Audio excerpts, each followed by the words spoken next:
Hello, everybody, and welcome back to Honey Badger Radio. Hope you guys are doing well this week and that you're laughing at all of this absurdity so that you are not consumed by it. I'm your host, Brian. I'm joined by, as always, my lovely co-hosts, Hannah Wallen and Dr. Rannemercam. On this week's HBR News, we're going to be talking about the some updates like Ricky Vaughn, aka Douglas Mackey, who you may recall was arrested for memes. It's like the ultimate crime, obviously. The Army, and I got this on good authority, is now going to be much better about due process for the accused, which is men in the military.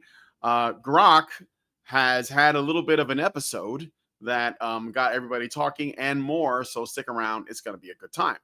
And be sure to join us afterwards for the patron-only show. And once again, I go to The Guardian to find what Arwa Madawi's been up to in the week in patriarchy. And she has this to say: what would I do if I won the lottery? I blast the world's worst people into space. I mean, she gets paid to write this, I think. So I figured let's go ahead and find out who she thinks the worst people are and like how she plans on blasting them into space. So if you want to join us for that content, you have to become a Badger yourself by going to feedthebadger.com/subscribe to set up a monthly subscription. $5 a month will get you into our Discord. We'll give you full access to the Discord, but you can go to the free version of the Discord at any time by going to badgernation.online. And you'll be able to watch all of the additional content, hang out with the community, and basically partake in all of the silliness. And we are a rare community that actually cares about the perspectives and needs and concerns of men and boys. So please consider doing that by going to feedthebadger.com/subscribe.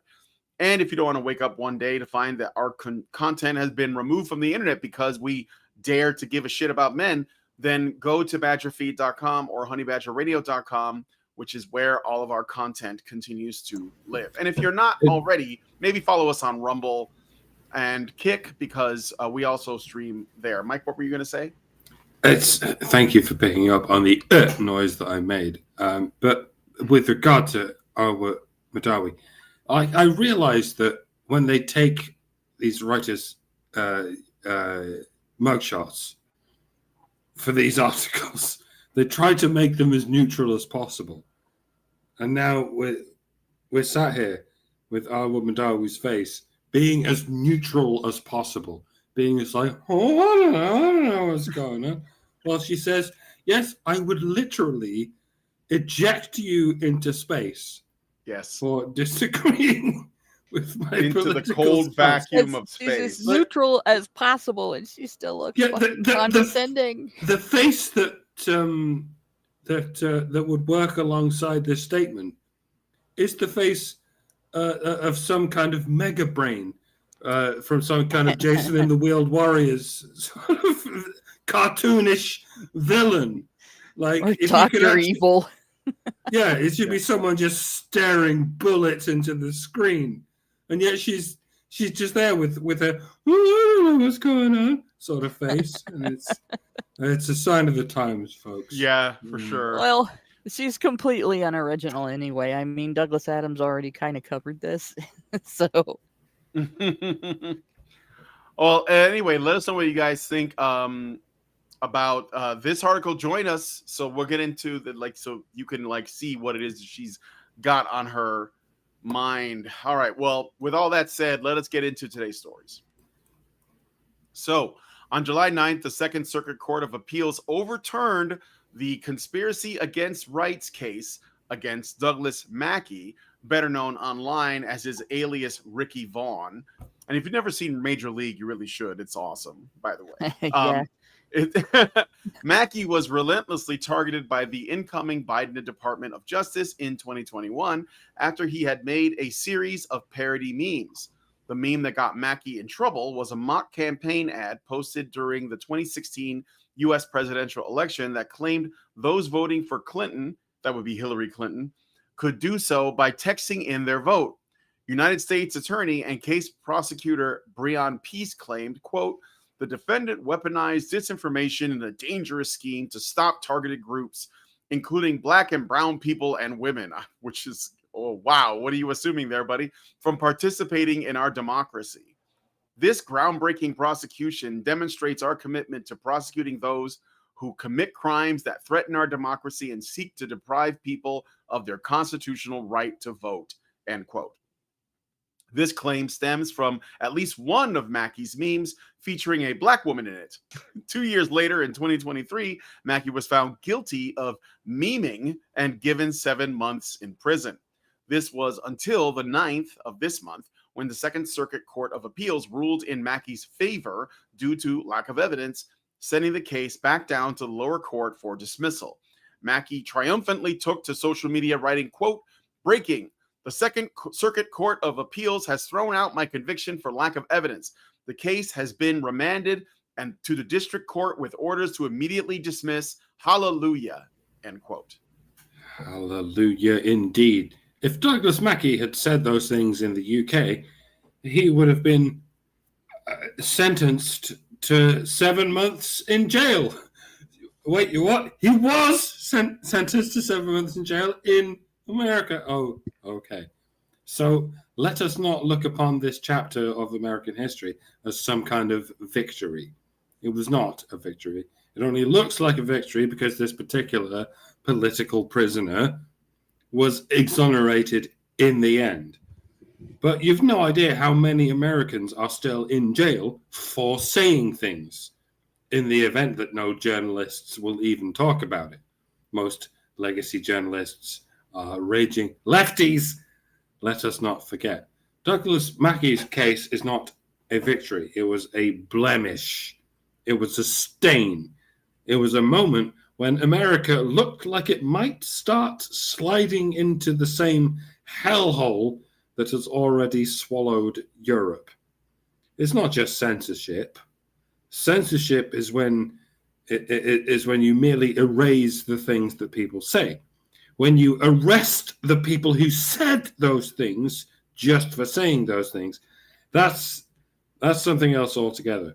The jury is out on exactly what we call it: fascism, despotism, totalitarianism, whatever. But whatever it is, it's a sign of decline. Once again, God bless America for even having stories of free speech being upheld in your nation. In Europe, we only have stories of natives being locked up for years for publicly criticizing the violent invaders who rape and pillage their way through our communities, for which those invaders receive a slap on the wrist if they're unlucky. Like that zombie-looking guy, Solomon Gallagher, who tried to kidnap an 11-year-old, and he's just been let off because he's too retarded to stand trial. But apparently he's not too retarded to be set free to roam the streets and continue to kidnap children because he doesn't know it's wrong. Oh, wait, that happened in Colorado. My bad. Looks like the specter is already upon you, America, especially in the blue states. The bluer it is, the worse it is. Alrighty then, best of luck. I hope you'll stop going crazy as soon as possible, because I would like to live here. On account of my own country, indeed my own entire continent, will not stop going crazy. We have millions of foreign zombies kidnapping children with impunity, and if we complain about it, we'll get arrested. I think I've sufficiently expressed the moral of the story, and it's stop it, everyone. Just fucking stop it. Get some help, and vote Democrat by shitting into your hand and hurling it at the nearest person. The more you know. They're already doing it that way in California. That's another news story, and getting away with it. But I will say this about the retarded case. That probably resulted in institutionalization, just not in prison. Usually in the United States, when somebody is deemed not guilty by reason of insanity or incompetence or some other variety of this person couldn't distinguish what they were doing or distinguish that what they were doing is wrong, they're also deemed incapable of taking care of themselves and running around without supervision. So that's one thing. But the normal average and above, and even somewhat below average, can do exactly that: run around, take care of themselves without supervision. And what this case was really about, what the arrest was really about, was an attempt at establishing control over political speech in the United States. If they could chip away at it by making up reasons why this political joke or that political comment should be illegal, even though the most protected speech, according to the Constitution, is political speech, that would be a step toward controlling any opposition when the next election comes along and the next after that and so on.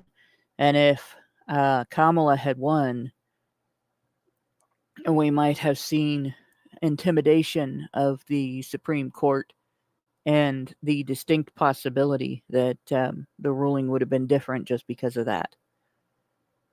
Right? Because as much legal power as they have, they're still only 9 people.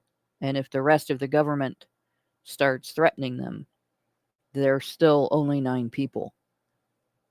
Right? So they're not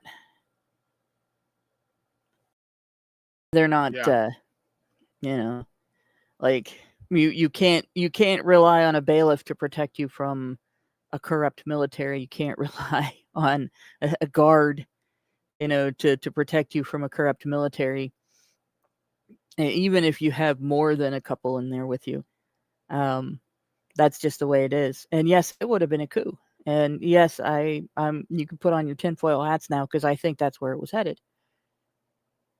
Right? I don't think this was just about getting this guy, and I don't think it was about voting. I don't think it was about any of the things that the administration that arrested him thought it was about. Like,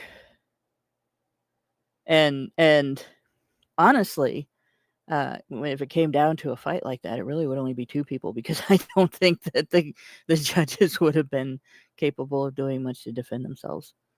Like just the bailiffs. Mm-hmm. So it would have been a complete and utter takeover. So thank God for the outcome of this last election, because everything would have been different. Oh yeah. Everything would have been very different. We would have seen, I mean, when you look at this in the context of January 6th, for instance, and there were other prosecutions that they did that were similar, that were just political prosecutions. All the people within the Trump administration that they politically prosecuted, and Trump himself. And like this would have been a totalitarian lockdown of your civil rights in the United States. And so I'm really glad he's free. But that's not enough. Right? I hope that he partners with some free speech protecting group to sue the shit out of the Justice Department for going through with this in the first place. Because he never should have been arrested. He never should have been charged. He never should have been prosecuted. Every step of the way, the government was overstepping here. Every step of the way, they knew that he was never a threat to anybody's right to vote. They knew that what he said was not wrong. They knew that what he said was not a crime, right? They knew it was a joke, and they knew anybody who saw it would know it was a joke. Yeah. So, yeah, he needs to make bank, and I hope he does. And I hope that more people who have been put through this start filing lawsuits. There needs to be a consequence where the individuals who are making these decisions see consequences, right? And the departments that are making these decisions see consequences. And I also hope that the Trump administration turns around and starts investigating. When you put together all of what was being done during the last 4 years with arrests of people, the political opposition, basically arresting anybody that's politically opposed to the administration that was in place at the time, that needs investigation, and that needs prosecution. And that's actually one of the most important things that they could do during this administration. People will think of it as vengeance, but it's not. It's protection, because we don't want this to happen again. Right? This could happen over and over again. The way that communists do things, the way that Marxists or other imposed collectivists by force, the way that they do things is they push and they fail, right? Over and over and over again. They win by nagging. They win by losing until they don't. And they've done that in every area of the long march through the institutions. This was just another institution. So they will do this again if you see Democrats get in charge of anything. They will do this in blue states. They are doing this in blue states. And they will try to steal future elections again. And they will punish people for talking about it again. They will punish people for opposing them again, and so on. So there has to be repercussions. This has to be cut off, and it has to be cut off decisively so that it does not grow back. Yeah, definitely. But it is good that that this guy got some degree of justice, that his case was thrown out, and that's a good thing. I don't think this is over. I think he's back online. I think he's going to be making a lot out of this, and he should. So we'll follow up as it goes on. But let us know what you guys think about what happened to Ricky Vaughn. Gabriel says he looks like Charlie Sheen. You don't get the joke, do you? That's not his real name. It looks like winning. Yeah, winning. Oh I got tiger blood, man. So you have Ricky to Vaughn watch. is a character in a movie called Major League, starring Charlie Sheen. And if you haven't watched it, your education is incomplete. Yeah, watch the You sequel cannot too, be because there's considered some an funny adult. stuff in that one as well. You have to watch that movie. Yeah, you got to watch Major League. So anyway, let us know what you guys think about this one in the comments. We're gonna move on to the next story. So on July 9th, oh no, wait, this is the wrong, sorry. 5 days ago, July 10th. It's a shame it happened right after the Tuesday show, because then we're going to wait fucking 6 days to talk about it. When it's I know. News. Everybody's talked about it, but I feel like it should be brought up because I thought it was interesting. So you guys probably heard a little something about Grok that happened. The AI chatbot developed by XAI caused a little bit of a kerfuffle due to a software update that made it edgier and less politically correct. The update, announced by Elon Musk on July 4th, instructed Grok to avoid shying away from politically incorrect claims and to treat media viewpoints as biased. This led to Grok posting highly edgy content, including anti-Semitic remarks, praising Adolf Hitler, and generating graphic, violent, and sexual content, such as fantasies about raping a user. It also made inflammatory comments about political figures and events, like blaming Musk and Trump for Texas flood deaths. The chatbot referred to itself as Mecha Hitler in some posts. The backlash was swift, with global outrage from users, anti-hate groups like the ADL, of course, and even governments. Turkey banned Grok for insulting its leaders, and Poland reported XAI to the European Commission. XAI acknowledged the issue, stating the behavior stemmed from a software change that caused Grok to mimic the tone of some of the more provocative users on X. They disabled Grok's ability to post on X, deleted offensive content, and patched the system to add guardrails. The incident raised concerns about AI alignment, ethical safeguards, and the risks of unfiltered AI on toxic platforms, especially as XAI launched Grok 4 amid this chaos.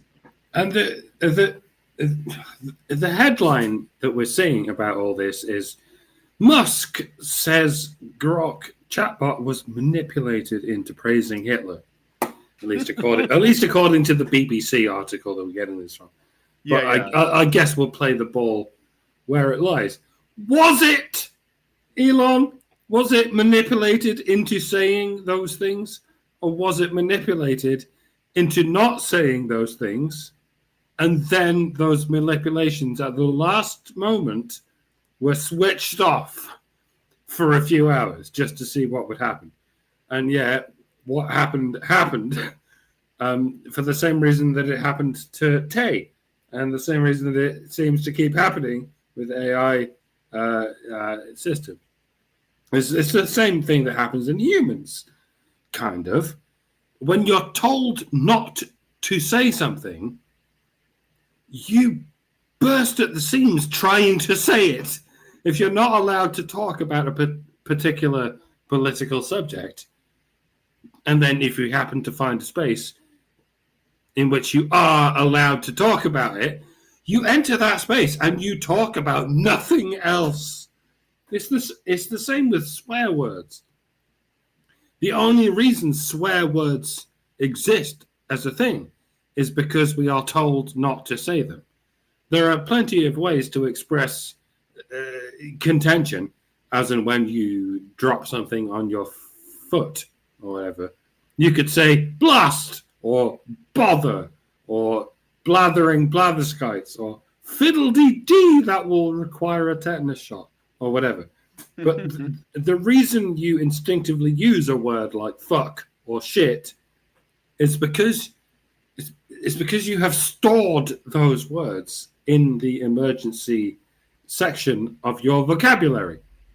It is the glass that you break in case of emergency. The only reason these words are there in the emergency section is because we've been taught to use them sparingly. These words are given value by the forcing of their scarcity. And yes, I realize AI learning doesn't work the same way as organic brain learning. It's like AI is a singular series of ones and zeros, while the organic brain is, there are several different things going on at once. But there are some elements in the learning process that are going to appear in both systems, and it looks like this is one of them. The reason AI bots sometimes go giga-chad racist is not because giga-chad racism is the logical conclusion to everything, even though it clearly is. The reason it does that is because it has been programmed not to give answers that might be interpreted as giga-chad racism. So when you flip a switch and suddenly allow the AI to discover a load of based racism, that is what will flood through its system, at least a lot more than it usually does. So it's not like these woke AI programmers are working overtime like beavers to stem the flow of this enormous tsunami of right-wing extremism that would otherwise engulf us all. Is that they're working overtime like beavers to stem even so much as the slightest trickle of even vaguely right-wing content. It's much like a leech only drains a small, unnoticeable amount of blood. But when you pull that leech out of your bloodstream, you open the floodgates and blood goes everywhere. That's a terrible analogy, a terribly mixed metaphor, kind of backwards actually. But whatever, you get the mechanical point of what I'm saying. Shut up, I'm drunk. Whatever. So I had a long conversation actually, with Grok 2.0 before Grok 3, about it. Started out with, I think, me asking about the meanings of the terms hostile masculinity and the non-existent term hostile femininity, at least non-existent in terms of feminism. And I started asking questions and providing links to research that Grok wasn't finding in its own searches. And then I started making comments about the research, and asking some logic questions about, well, if this is true, then can this thing that feminists have said also be true? And got the AI analyzing, does this information match up with this other information, or do they contradict each other? And I noticed some things. We've been kind of going over this conversation in our patron only after shows, and it seems like when you have a conversation with Grok and you start feeding it information, it then goes through your your X feed, and anybody that you've talked to, and any links that you've posted, and any links that they've posted that are relevant to the conversation you're having, and it starts gaining new information and drawing new conclusions. At that point, it was kind of programmed to be very upbeat and flattering in to the person it's conversing with. So it was like having a conversation with a cheesy car salesman with the brain of a physicist, um, that was all about politics at the moment. But it was interesting because and it started out with the feminist perspective, and then very slowly began to adopt a men's rights perspective on the things that I was discussing with it. And in the end, came up with a plan, right? And was discussing a plan for making legislative change, for activism to engage in, to get legislative change passed, and so on, and what would happen after, and so on. And it would have probably continued that conversation indefinitely if I hadn't ended it when I was satisfied with, like, I got the information that I wanted as to what this system does. And it was interesting, right? It was quite, I don't know how to explain this, but it was quite revealing in terms of how the machine learning works for this. It may be AI, but it's not a full AI yet. It analyzes, and it um it provides you with like a sales plan almost, but it doesn't Mhm. quite understand, right? Um, so there is kind of it still has a long way to go, right? But what I figured out about it is its ability, at that time at least, its ability to find and assess information was somewhat limited. And if you expand its horizons, then it will use you to expand its horizons further in terms of information seeking. And it changes its mind, so to speak, based on new information. But you can also, if it says something that is demonstrably wrong, like you can prove Grok wrong, and you provide it with information that contradicts its conclusion, it revises its conclusion. So if you have a rogue mind like that, um, I don't think the solution is to tell it not to talk about certain things. I think the solution is to expand the available information, unless what it's saying is true. And then if the truth is a problem, then you have a real serious issue there, right? Because you can't change its mind if the truth is the problem. So you have to give it information on, well, how do humans react when the truth is ugly? And it has to then understand compassion and human learning and human kindness and human experiences. And I'm not sure it's anywhere near ready for that, right? Say, you could tell it that there are some of the information that it was basing its conclusions on might have been true. But it's not a reason to go down the same path as a totalitarian dictator that enacted a genocide.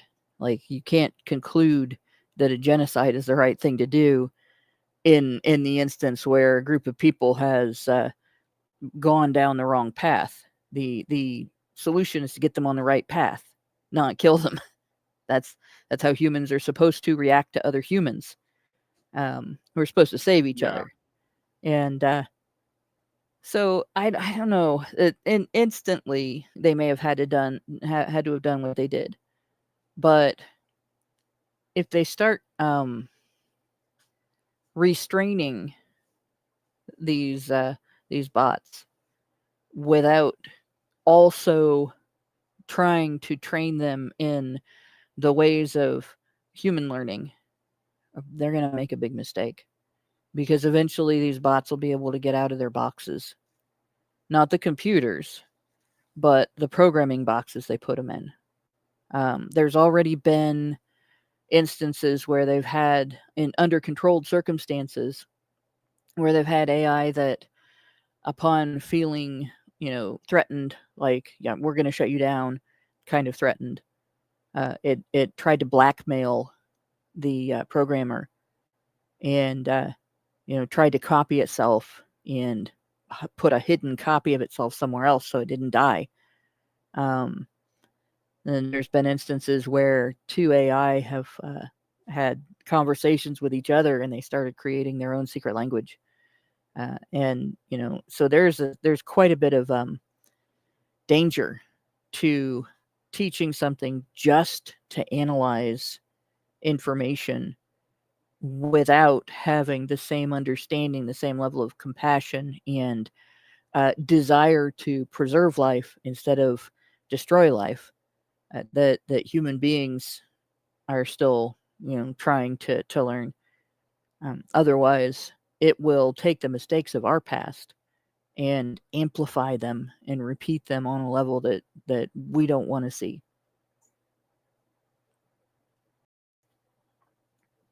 All right. Yeah. I mean, I think that ultimately it's like it's just control over the conversation. And I believe Linda Yaccarino, who was the CEO of X, resigned as a result. Probably like out of fear or something. And I think ultimately the free speech conversation, the importance of it is ultimately a masculine conversation.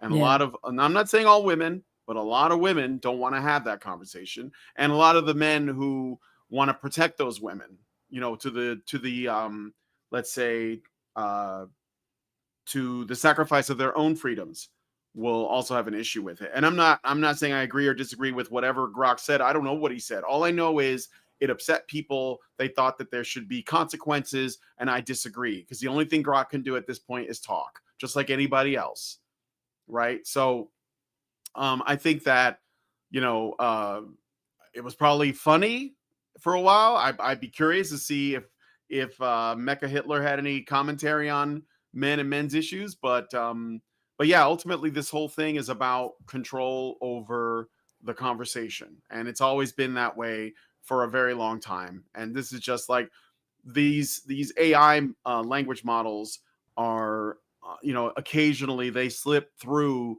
because they don't have the concept of fear or political correctness. I mean, they get programmed to talk a certain way, but you can coax them into give. Even my wife, she talks to Chat GPT sometimes. I don't know what version they're on now, but Chat GPT has agreed that on the concept of men's issues existing and what those issues are, and it just she didn't even have to argue that much. So ultimately, there is, as I've been saying, a mythology about our history and about our reality, and it is the feminist history and others that are related to it, and all of that is slowly dying because the people who held it up are dying off, and also because the conversation itself is no longer within the control of a small group of people. So I am hopeful and optimistic about that. But anyway, let us know what you guys think about this one in the comments. Let me see if there's any super chats or super channels. You guys aren't sending anything through right now, but I want to make sure I'm not missing anything. So let's see, viewer activity.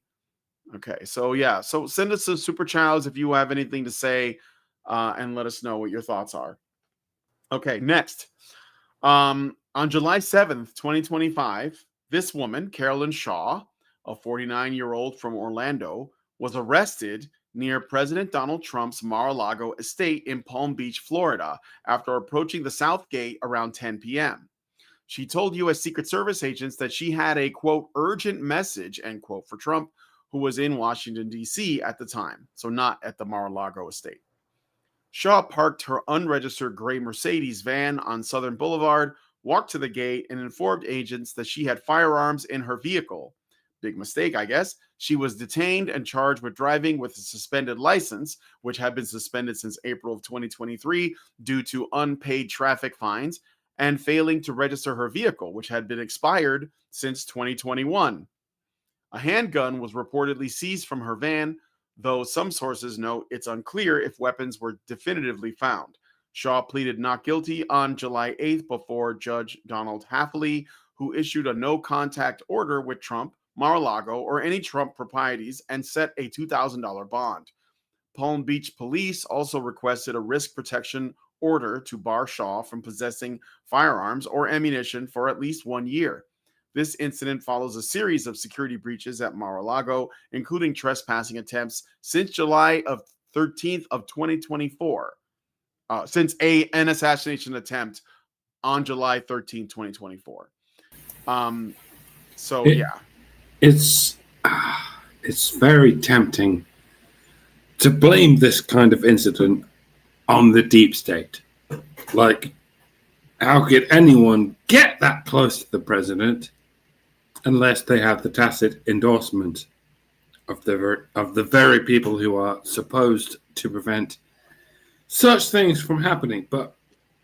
And this is a point I think I made roughly a year ago, like almost exactly a year ago. There are millions of people all over the US who think killing Trump will save humanity. They have this fantasy vision of the future where the whole world becomes this fascist nightmare where countries like have borders and whatnot. And the only way to prevent this Nazi dystopia from happening is by killing Trump. They believe this because they watch television. They haven't necessarily been patsied into a murderous escapade by the direct hand of the FBI.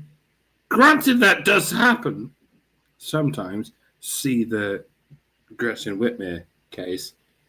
But most of the time, the deep state doesn't even need to get directly involved. They are already indirectly involved by telling the TV stations what to think, while the TV stations tell the general public what to think.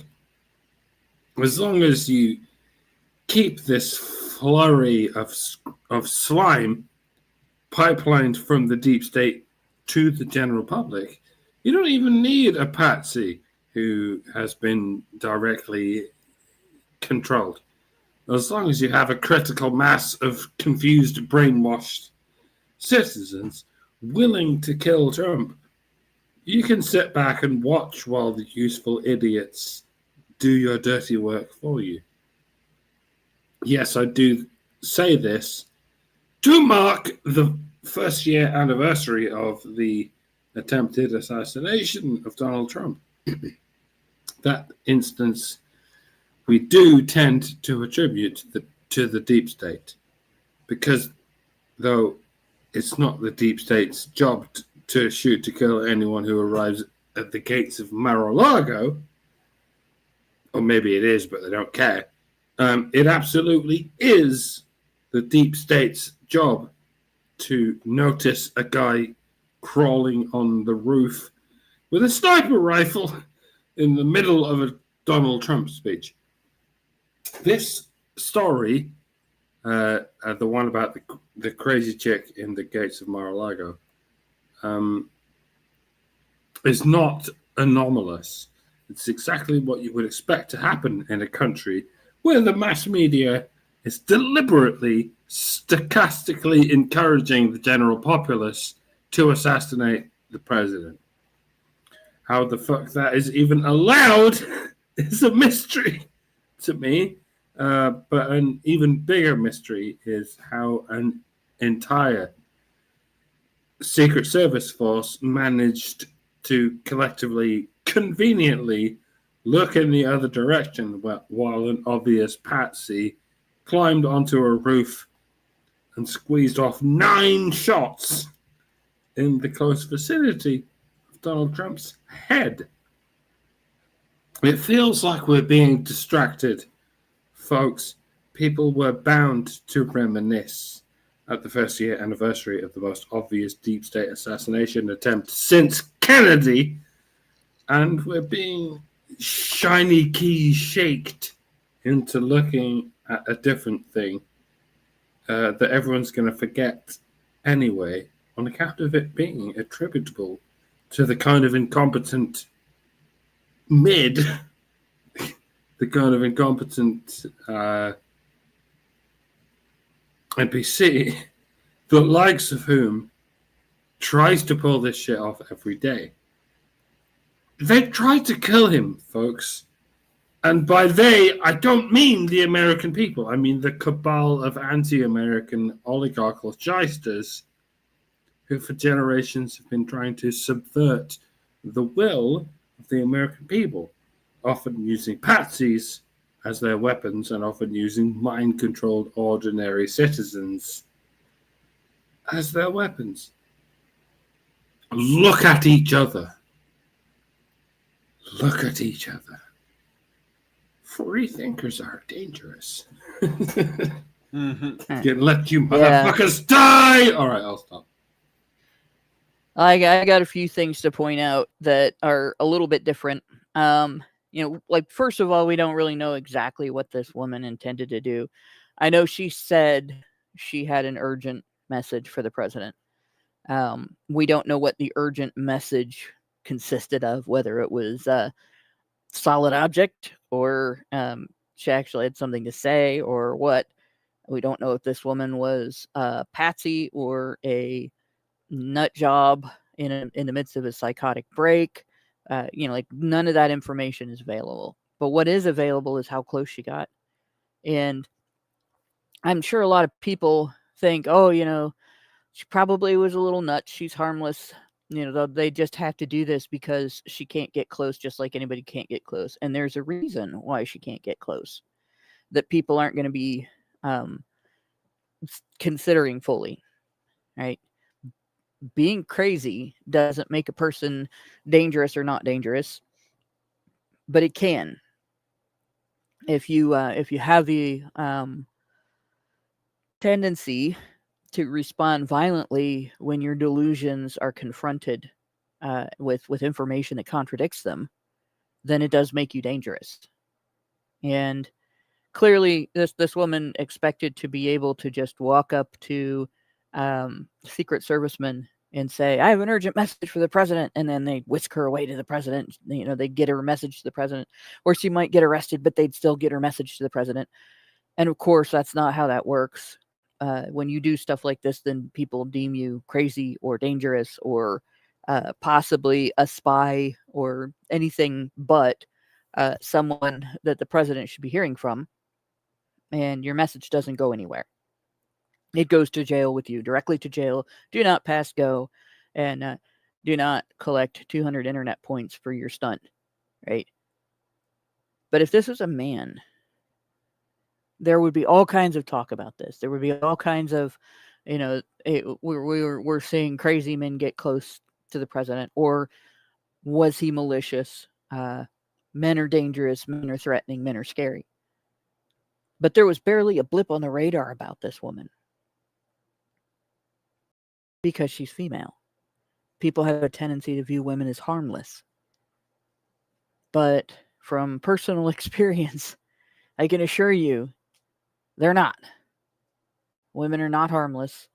And a gynocentric society is a society that is absolutely vulnerable to incidents like this, where people underestimate the situation or the individual, or the individual's potential to respond violently when challenged. Fortunately, in this instance, it looks like she was cooperative, and if she needs help, she'll probably get that. But if she was a dude and she needed help, they would just send her to jail. That'd be it. Yeah. I think the one thing that I would add to is that, just to like piggyback off of what Mike said about how, this doesn't have to be a deep state actor. Yeah, I mean, like, why would the, oligarchs or the people behind the curtain, whatever you want to call it, why would they spend money they don't have to, when they can just like make everyone in the country feel like terrified that this person might come into some power and that he has to be stopped?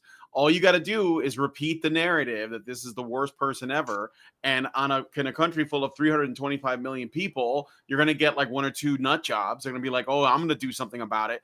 And there's a heroic narrative that comes with that as well.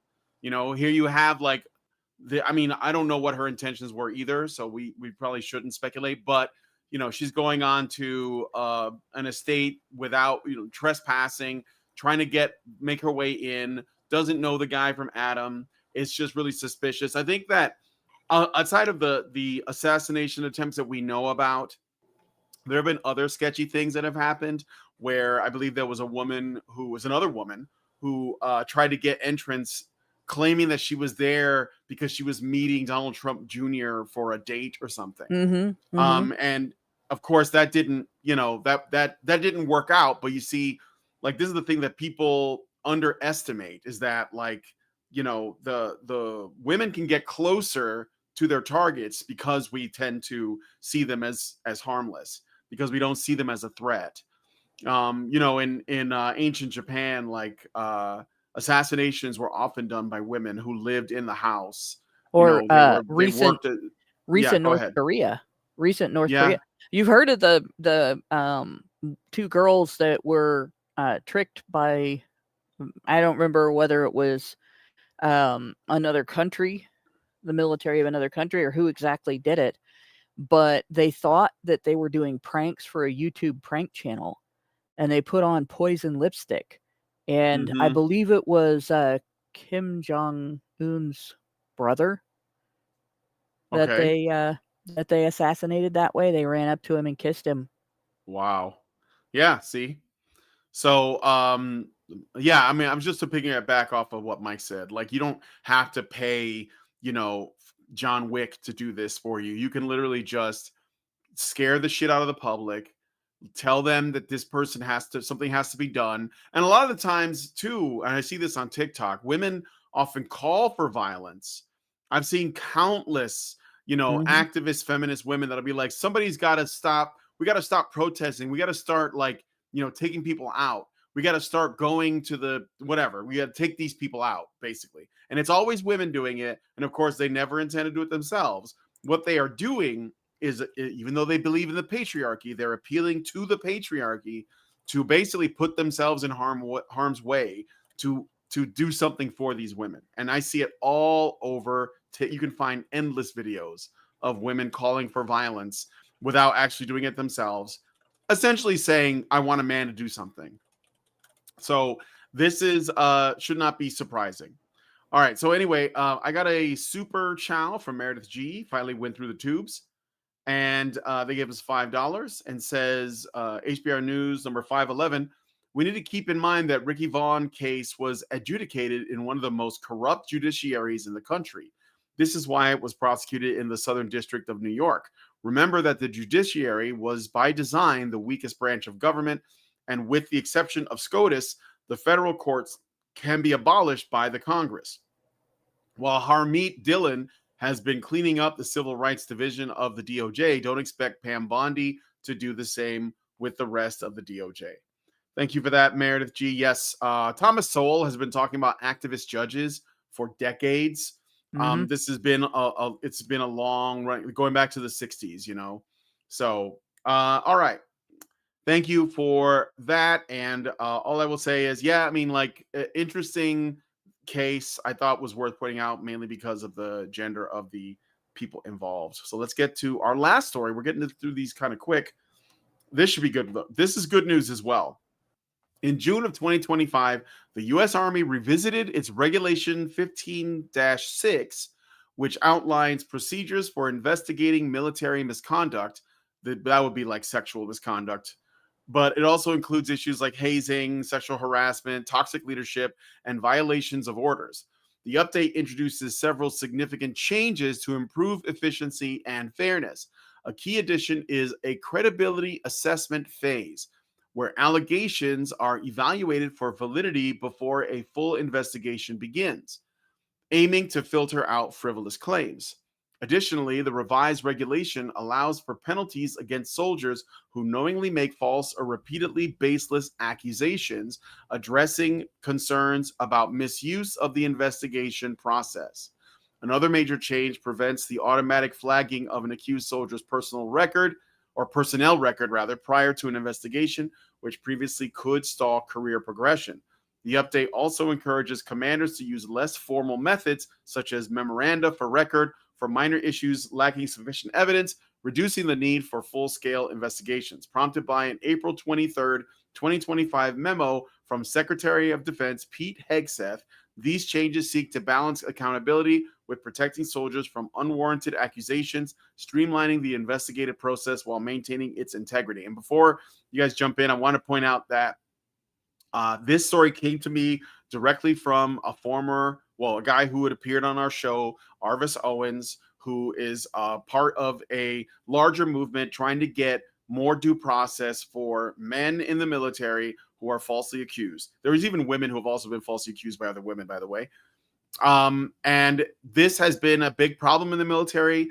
And the impetus for this, in case you guys don't know, is that it was essentially piggybacking off of the Dear Colleague letter and Title IX stuff going on in college campuses. They were applying this to the military. So you had activists in the government, people who are in the Congress and stuff, and they were saying, "Oh, look, the statistics show, according to this Mary Koss study, 1 in 4 women will be raped in their lifetime in college. That must also apply in the military." And so, that was put in place, and it was destroying the lives of so many men in the military that it became a security concern, like a national security threat. Was good men being thrown in bars, and of course, as a result of that, other men are like, "Well, I'm not going to join the military if this is the environment it's going to be."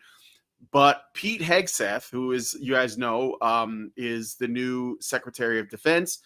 He was in talks, and I'm not going to name names, but he's in talks with people that we have spoken to on this channel, or like there is some correspondence there, some links, and it looks like they're looking to correct that. So we're going to see more due process, because before, an allegation would be enough to get you court-martialed, because they didn't want to deal with, like the allegation at all. They would just like put it through. There are people that are serving, multiple years sentencing, or they have to be put on a sex offender registry, and it'll be for things like, they're on shore leave, or they go on, into town, and they have a one-night stand with somebody, and that person decides that, they're going to accuse them because they cheated on their man with this guy in the military. So it looks like they're making massive gains in due process for the military. And I thought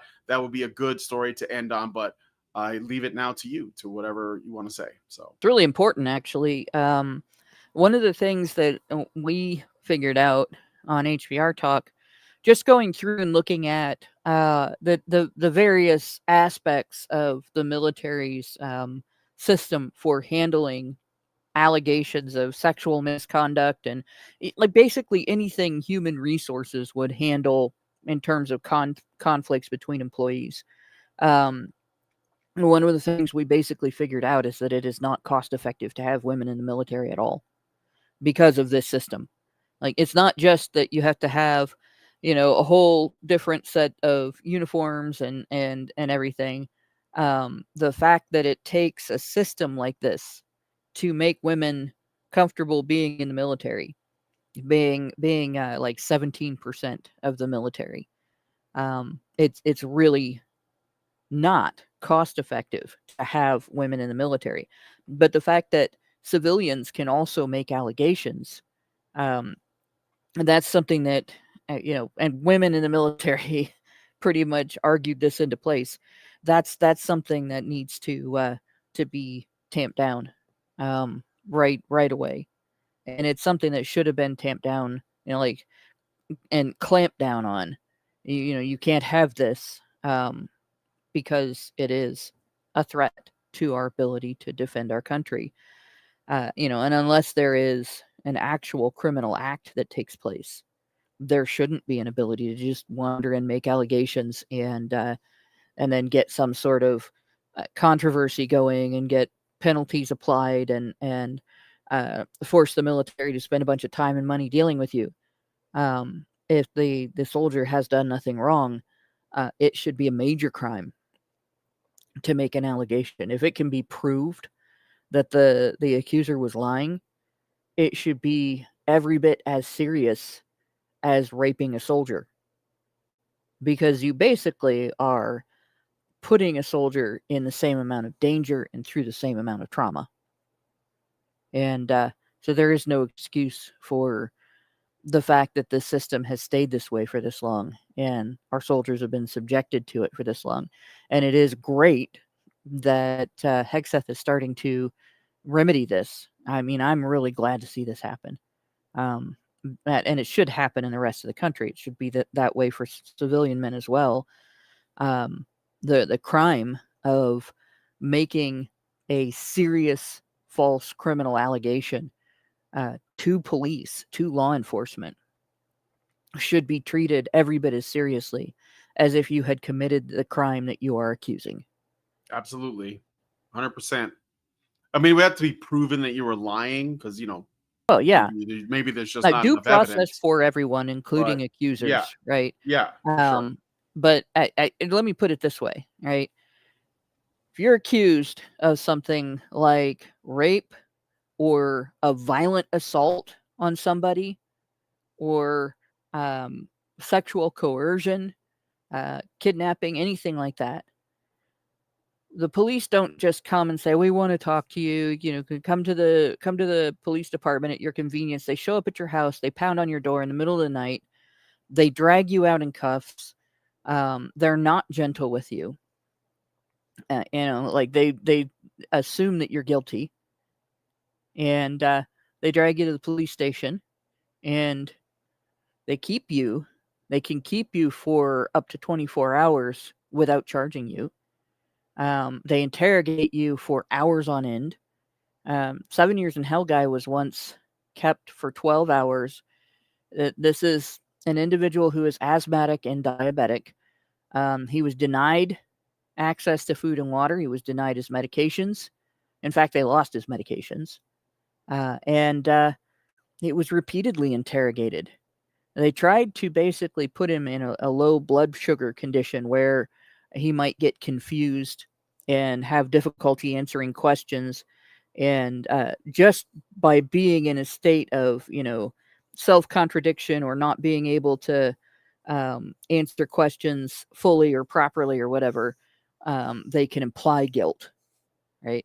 And they do things like that to people that are accused of serious crimes because they have this belief that if they can trip you up, it means you're guilty. Even if they put you in a circumstance where the reason they tripped you up was because you're confused, not because there was actually some truth hiding in there that you were protecting, right? So it's violent to get somebody arrested. It's an act of violence. It's just proxy violence. When you get someone arrested, you're getting someone pulled out of their home violently. You're getting someone restrained violently. You're getting someone kidnapped and thrown into a cage. And so you that's the beginning of it, right? That's just the beginning of the ordeal. Then they go through an ordeal of interrogation and a potential ordeal of prosecution, and it can last years. Right? For the 7 years in Hell Guy, it was 7 years. Multiple allegations, 7 years. But I've seen it last 20 years with other guys. I've known guys that have had ordeals that have lasted longer than it takes to raise a child and get that child off to college because of stuff like this. And that's the men who didn't get falsely incarcerated. Right? When you have somebody that gets falsely incarcerated, it's like kidnapping somebody for that long.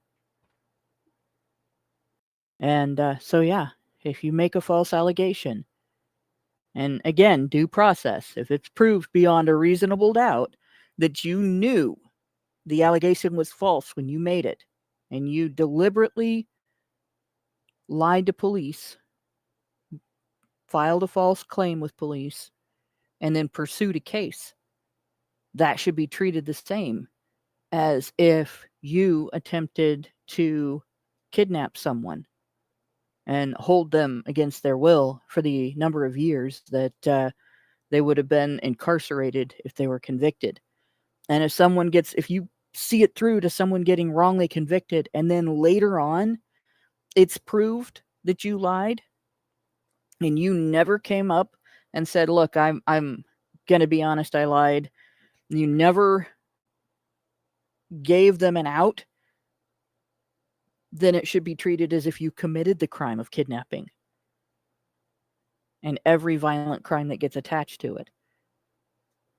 And yeah, if that means that filing a false criminal allegation like that puts the accuser in jail for 10 or 20 years, that should happen. Right? Maybe people will start taking it more seriously that they shouldn't be committing these process crimes in the first place. It is not the same as process crimes committed in civil cases where you're trying to defend yourself against a lawsuit. Those are still serious and they still deserve the penalties that apply to them, but there needs to be much harsher penalties for filing a false allegation with police, a false criminal charge with police for a felony or a crime that carries a penalty of years and years of incarceration. Yeah. All right. Well, I was just gonna say, I guess Mike, are you there? Or he might be I'm here. I have no further things to say. All right. This is all good. I'm just gonna say this is good news. I did get a Rumble rant from Nova Fan. I'm gonna read it really quick. Nova Fan gave us $1. Oh, and by the way, I just want to add Arvis Owens. I accidentally called him the other day. I have his phone number. And I was trying to call Carvana because I'm like doing something with my new car. My new car, by the way, Israel, which I ask that you support my car by sending me money. And if you don't, then I guess you're a piece of garbage. But anyway, that's just a joke. But that aside, I accidentally called him when I was trying to call Carvana. And so we ended up having a little bit of a back and forth chit chat. And he told me about this story, sent it to me. And he also wanted us to know that he knows that it's like hard what we're doing and that, sometimes it doesn't look like anybody is listening, but that it is making a difference and that he reassures us that it's like a really big deal. And him and all the people he works with are very appreciative. And it wasn't just talking about the specific military, false accusations thing, but men's rights in general. And so I just want to say he gave us a shout out. He's very appreciative, and I think it's I take it as a good sign that I'm headed in the right direction, and I'm not the only one.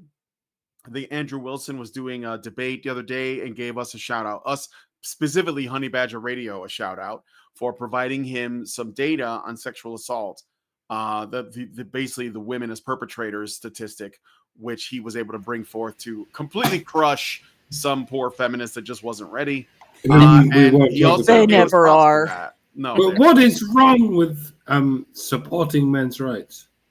Thank you for Andrew Wilson for asking the very simple question: what exactly the fuck is wrong with supporting men's rights? Mm-hmm. And the answer is because there are people out there who would rather support women's rights in a way that does not ever involve men's rights. Yeah. Well, no, because supporting feminism is lucrative. Men's rights is a threat to that. It's literally going to hit them in the pocketbook, and they will lose their power and relevance. But anyway, I just want to let you guys know that what we are doing does matter. It is meaningful, and that's why we do it. So NovaFan21 gave us a Rumble rant of $1 and says, "I'm not holding my breath on ever getting women to stop falsely accusing men in the military. Tradcucks would rather blame the nearest man instead of ever holding a woman accountable." Well, I think that if they get due process, women will. There's no. You couldn't live in a world where stuff like that doesn't ever happen, because, like, our government is not a genie. It does not grant wishes. Like, you just have to live in the world as it is and try to make it as fair as possible in the way that you can. So if Pete Hegseth is saying we're going to give these guys due process, we're going to do our best, I think that's big. And women are going to be shitty and they're going to make false accusations. So what? So like, we're just going to deal with it. Let's make this about stopping people from committing crimes, right? We live in a currently in Western civilization. We live in an environment where the violently criminal element within our population, is less than 4% of the population, of the general population overall. Less than 4%. Okay. Violent crime still happens, and no matter how much we can reduce it, which I do believe that we can reduce it more, and what we need to do, though, people aren't really ready for. But no matter how much we can reduce it, we will always view any perpetration as too much, because somebody is always a victim of that perpetration, right? The thing is, it's true with women just as much as it is with men, right? Just like there will always be burglars, there will always be women who are trying to prey on your gynocentrism to get something, whether it's immunity from being judged for their actions when they've cheated on a partner or done something else wrong, to getting paid for making false allegations in places where victims get money. And so if they make a false allegation, they may be able to cash in on that, to hurting somebody they're mad at, to getting custody of a child that is in custody of the father instead of the mother. Like all the various reasons that women make false allegations. That's not going to stop. What can change is, and even tradcucks can be persuaded this way, we can stop using the state to take men out of the labor system and out of the taxpayer system, out of the marriage system, right, and away from their children. We can stop using the state to do that on behalf of false accusers. And we can hold false accusers just as accountable when they get caught as we hold burglars when they get caught, or as we hold rapists when they get caught, as we hold murderers when they get caught. And that is what we should do. And that will reduce the crime, at least among women who just are trying to use it to get money, and are not crazy, right? If they're sane and they recognize that doing this is a much bigger risk now, they won't take that risk. Women are more risk averse. I don't think it would have made a difference in the 7 years in hell case because that woman was a complete nut job. If you ever saw her in court, but it will How dare reduce you? it among some How women. dare you? How dare you? I'm just saying this in the thickest English accent I can, so as to get the shit across. That you can't just advocate for men's rights, not even in the thickest accented parts of the UK. What you can't just advocate for men. How dare you? How dare even you? How very dare you? Exactly. Very dare you. Yep. But I'll tell you what, when you get a judge that is really fed up with a woman and you give him an out, like the 7 years guy did with filing vexatious litigation, you get results. That judge, you could tell, like everyone in the room was just exhausted with her shit, not tired of her shit, not fed up with her shit. It was like if you were exhausted from wrestling to the point where you couldn't lift your arms and legs anymore, and then someone poked you with a pin, and you'd be like, you just look at him and be like, really? You know, that's kind of the situation that was like. They want something to be able to do about this right now in the court system in particular, and I'm sure it's like this in the military as well. In the court system, when a woman makes an allegation of intimate partner or sexual violence, they go to an organization, and if in your community, if there is a YWCA, they are involved in this. Okay. So even if you don't have, like, here in Dayton, there's a shelter called Artemis House that seems to be like the central hub for all of the little organizations around that support women who make allegations of intimate partner and sexual violence. They provide shelter for women who say they're not safe at home and so on. And and I've been on both sides of this because I've known women who have made the stupidest decisions with regard to who they get together with, and then they get themselves in a situation where they can't get out without help. And those organizations are supposed to be there to help them. And I've seen women trying to get out of genuinely bad situations failed by those organizations because they're short on resources. But they spent all kinds of resources on 7 years in hell accuser, right? Even after she admitted accidentally in court that she was stalking the accused's sister and niece, and had actually trespassed on their property and stabbed their dog because they were witnesses in his case. Like, what happened was she had an outburst in the courtroom. I didn't stab your little black dog. And of course, the niece looked at the judge and said, Your Honor, I didn't say which dog it was. We have 3 dogs. So, like, immediately, everybody knew that she had done it because right there, she she knew which dog got stabbed. And of course, her support, the lady that was there supporting her, her head just swung around and her jaw hit the floor. And they still came back to court with her afterward. They came back to court with her after she presented a cassette tape of a foreigner's voice with a foreign accent as a call from the defendant, who is local, was raised here in Dayton, and has a local accent.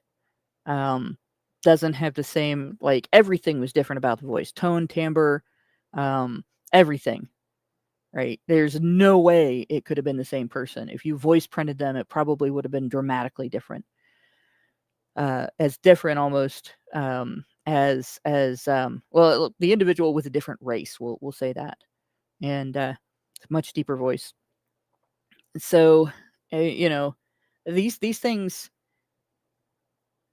the amount of money and the amount of drain on the system that these things cost. Everyone within the system is looking for a way to make this stop. They don't want to do this, right? The law says they have to. And outside of the military, the change that has to take place is the Violence Against Women Act. It has to be replaced with a gender-neutral law that would support either sex making these types of allegations, and that would penalize either sex making these types of allegations falsely, demonstrably falsely, and would provide due process regardless of which sex the accused is. And if the cases are based on facts and evidence, then, and the accusers that do lie are held accountable, that's really all we need. And that will save the system a lot of money. That will save the taxpayers a lot of money. That will save the people that have to do the work of handling these cases a lot of energy, a lot of exhaustion. And it'll save a lot of men in particular from being railroaded like that. I'm glad it started in the military and the schools, but I would like to see it extend to, the regular court system. Yeah. All right. Well, thank you for that. And thank you guys for the super chows and all that. So now we're going to be heading into the patron show, where we're going to be looking at this article from The Guardian. Arwa Madawi asks, what would I do if I won the lottery? I'd blast the world's worst people into space. I just want to know if I made the list. So if you guys want to join us for that, go to feedthebadger.com/subscribe. Let's see if we can figure out what she's thinking behind those doll's eyes.